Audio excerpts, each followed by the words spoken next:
फयाजुल हसन चौहान साहब हमारे साथ मौजूद हैं, आईपीपी के रहनुमा हैं। चौहान साहब, बहुत शुक्रिया आपके वक्त का। सर, क्या कहेंगे, ये जो हुक्मनामा जारी किया गया और सिविलियंस का ट्रायल मिलिट्री कोर्ट में जो करने के हवाले से फैसला आया था उसको मुअत्तल कर दिया गया है? बिस्मिल्लाहिर्रहमानिर्रहीम। मैं ये समझता हूँ कि आज का फैसला पाकिस्तान की हिस्ट्री में भी और पाकिस्तान की जुडिशरी की तारीख में भी सुनहरी हरूफ से लिखा जाएगा। और आज के फैसले के बाद जो पाकिस्तान के अंदर पिछले 3-4 माह से दहशतगर्दी की एक लहर आई हुई थी, हर रोज 1 से लेके 5-5, 10-10 दहशतगर्दी के वाकयात और पाक फौज और सिक्योरिटी फोर्सेस के ऊपर जो दहशतगर्दी के हमले हो रहे थे, उसका रास्ता भी रुकेगा। और फिर जो शहदा थे, चाहे वो सिक्योरिटी फोर्सेस के अफसरान और जवानों के जनाब शहीद थे या वो सिविलियन में से किसी के शहीद थे, उनके लवाहिकीन को, उनके बच्चों को और उनके बुजुर्गों को आज सुख का चैन मिला है और वो सारे खराज तहसीन पेश कर रहे हैं।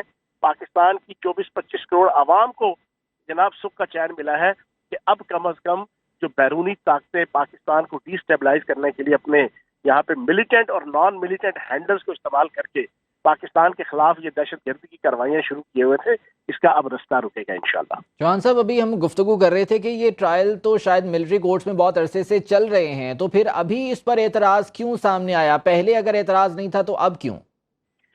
देखें, मुल्क दुश्मन ताकतों ने पाकिस्तान के अंदर सिर्फ अपने पपेट्स जो है ना मिलिटेंट नहीं रखे हुए, नॉन मिलिटेंट पपेट्स भी हैं।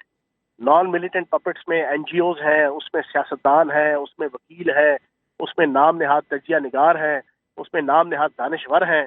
आप देखें ना, पिछले चौधरी एतजाज एहसन और लतीफ खोसा और जस्टिस एस खाजा टाइप के जो करैक्टर हैं, इनसे पूछें कि तुम्हें अब जो है वो मिलिट्री कोर्ट्स बुरी लग रही है, जब इसी साबिक चेयरमैन तहरीक इंसाफ और ये साबिक वज़ीर-ए-आज़म और तहरीक इंसाफ के दौर में 28 लोगों को जनाब सजा होती है, सिविलियंस को इसी मिलिट्री कोर्ट के अंदर, उनमें से 3 को जनाब सजाए मौत होती है।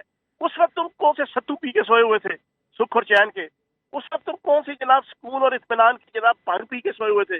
उस वक्त तुम्हारे अंदर जनाब हकूक इंसानी क्यों नहीं जागे? उस वक्त तुम्हारे अंदर जनाब आज़ादी इज़हार राय और जमहूरियत और जमहूरी इक़्तिदार की जनाब नशा तुम्हारे ऊपर क्यों नहीं चढ़ा?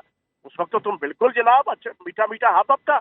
अब जबकि ये साजिश बेनकाब होगी जो 2 साल से पाकिस्तान के खिलाफ मिलिटेंट और नॉन मिलिटेंट पपेट्स के जरिए से मुल्क दुश्मन ताकतें चला रही थी, तो अब जनाब इनका गैरत ईमानी जागी, इनकी ड्यूटी लगी कि भाई आ जाओ मैदान में। कोई सोशल मीडिया पे आ गया, कोई काला कोट पहन के आ गया, कोई सियासतदान बन के आ गया, कोई तजिया निगार बन के आ गया।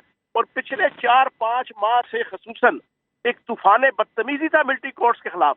हालांकि हकीकत ये है, दुनिया के 38 से ज्यादा मुल्कों के अंदर मिलिट्री कोर्ट्स मौजूद है, अमेरिका के अंदर, बरतानिया के अंदर, इंडिया के अंदर, सब में मौजूद है। हकीकत ये है कि इन मिलिट्री कोर्ट्स के फैसले, सिविलियन के मिलिट्री कोर्ट ट्रायल, वो आपके पाकिस्तान के अंदर पिछले 70-75 साल से हो रहा है। हकीकत ये है कि मिलिट्री कोर्ट्स का टेम्पो ये नहीं है कि जहाँ वहां पे कोई मेजर और कर्नल जनाब जज होगा, वो जनाब 5 मिनट के अंदर फैसला सुनाएगा, 6 मिनट में पिस्टल निकालेगा और सीधा 10 करके जनाब उधर ही दहशतगर्द को सजाए मौत दे देगा। नहीं, ये कंसेप्ट भी इन्होंने ही फैलाया सोशल मीडिया में। जनाब एक सिविलाइज माशरा है, एक सिविलाइज मैकेनिज्म है। यहाँ से जो फैसला होगा वो हाई कोर्ट में चैलेंज हो सकता है और हुए हैं। यहाँ से जो फैसला है वो सुप्रीम कोर्ट पे चैलेंज हो सकता है। तो मैं ये समझता हूँ कि आज सुप्रीम कोर्ट ने बहुत अच्छा, एप्रोप्रिएट, ऑप्टिमल और एक तारीखी डिसीजन दिया है। अब खबर आपकी दस्तरस में, हर वक्त बर वक्त। अभी सुनो न्यूज़ के YouTube चैनल को सब्सक्राइब कीजिए, बेल आइकॉन पर क्लिक कीजिए और बाखबर रहिए मुल्की और बैनुल अक़वामी हालात से यकीन के साथ।